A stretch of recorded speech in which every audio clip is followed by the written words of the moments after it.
5 fakta unik dunia sains yang jarang diketahui orang. Pernah baca salah satunya? Pertama, apakah berbahaya jika kita tidak sengaja menelan permen karet? Permen karet dikatakan berbahaya jika tidak sengaja tertelan ke dalam saluran pencernaan. Banyak mitos yang berkembang bahwa permen karet tidak bisa dicerna oleh sistem pencernaan. Faktanya, meskipun lambung tidak bisa mencerna permen karet tetap bisa keluar dari tubuh. Polimer karet tahan terhadap asam lambung, sehingga sulit dicerna. Bagian dari polimer karet tersebut berpindah ke usus besar dan dikeluarkan. Begitu juga dengan biji-bijian, seperti biji jeruk yang tertelan secara tidak sengaja. Sistem pencernaan kita yang canggih mampu mengeluarkan berbagai makanan yang tidak dapat dicerna hampir setiap hari. Kedua, mengapa kura-kura dan penyu bisa berumur panjang? Sering ditanyakan banyak orang.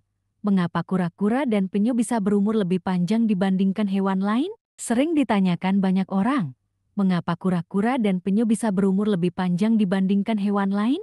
Bahkan ada seekor kura-kura yang berusia 189 tahun dan diberi penghargaan sebagai hewan darat tertua di dunia oleh Guinness World Records. Menurut Jordan Donini, profesor biologi dan ekologi penyu dari Florida Southwestern State College, mengatakan penyu bisa hidup selama 50-100 tahun. Menurut penelitian sains, DNA yang terdapat di dalam tubuh kura-kura dan penyu lebih tahan terhadap kerusakan, sehingga mereka bisa hidup lebih lama dari hewan lainnya, bahkan manusia. Kura-kura juga memiliki kemampuan untuk membunuh sel-sel yang rusak agar melindungi diri dari efek jangka panjang kerusakan sel. Kemampuan ini bernama apoptosis, yang bila dijelaskan secara sederhana berarti proses penghilangan sel-sel yang rusak oleh organisme tertentu. Inilah yang membuat kura-kura terhindar dari penyakit seperti kanker dan kerusakan sel yang mempercepat kematian. Ketiga, mengapa rambut manusia berbeda-beda? Teman-teman pasti sering melihat perbedaan rambut pada manusia. Ada yang rambutnya keriting,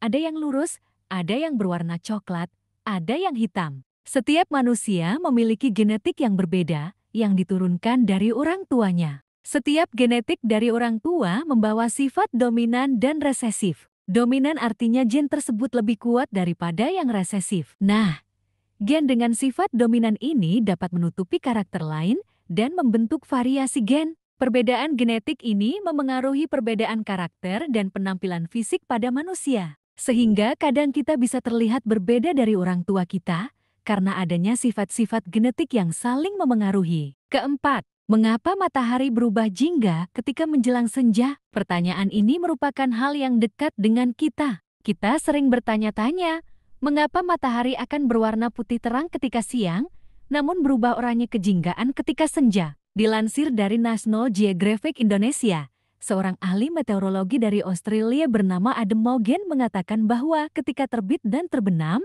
matahari sedang berada di posisi rendah pada cakrawala. Ketika berada di posisi ini, sinar matahari harus melewati berlapis-lapis atmosfer untuk bisa terlihat oleh mata manusia. Nah, pada saat sinar matahari menabrak lapisan atmosfer, cahayanya akan terhambur. Penghamburan cahaya ini juga dipengaruhi oleh beberapa hal, di antaranya debu, asap, dan partikel lain yang berada di udara. Partikel-partikel inilah yang menimbulkan hamburan cahaya akibat pemantulan yang terjadi ketika sinar matahari mencapai bumi. Cahaya matahari terpancang melalui gelombang cahaya. Semakin panjang gelombang cahaya, maka semakin lama cahaya tersebut berhamburan di atmosfer. Spektrum cahaya biru memiliki gelombang yang lebih pendek dibandingkan dengan spektrum cahaya warna merah atau merah muda. Nah, ketika siang hari, lapisan atmosfer jumlah lebih sedikit, sehingga cahaya biru lebih mudah menembus masuk. Itulah mengapa di siang hari kita dapat melihat pemandangan langit biru.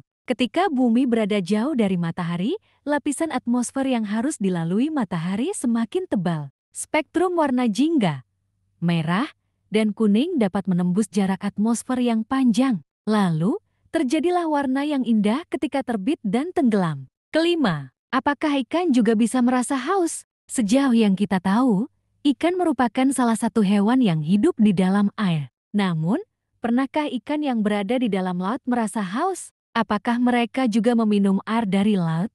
Secara singkat, jawabannya adalah ya, benar. Ikan bisa merasa haus dan harus minum dari laut atau habitatnya. Beberapa jenis ikan bertulang seperti ikan kat, Tuna dan sebagainya memiliki cara unik untuk memasukkan dan mengeluarkan air dari tubuhnya. Ikan juga bisa menelan air dan membuang air, seperti yang dilakukan manusia. Namun, mereka juga bisa memanfaatkan salah satu organ tubuhnya untuk membantu proses ini. Ikan menggunakan insang dan kulitnya untuk membuang air. Caranya, dengan mengendalikan kadar garam dalam tubuhnya. Tubuh ikan laut kurang asin daripada air laut, sedangkan tubuh ikan air tawar lebih asin daripada air tempat mereka hidup, sungai dan danau. Ikan laut bertulang terus-menerus kehilangan air dari tubuhnya melalui proses yang disebut osmosis. Osmosis adalah pencampuran dua macam cairan melalui dinding sel atau selaput. Di dalam tubuh ikan laut,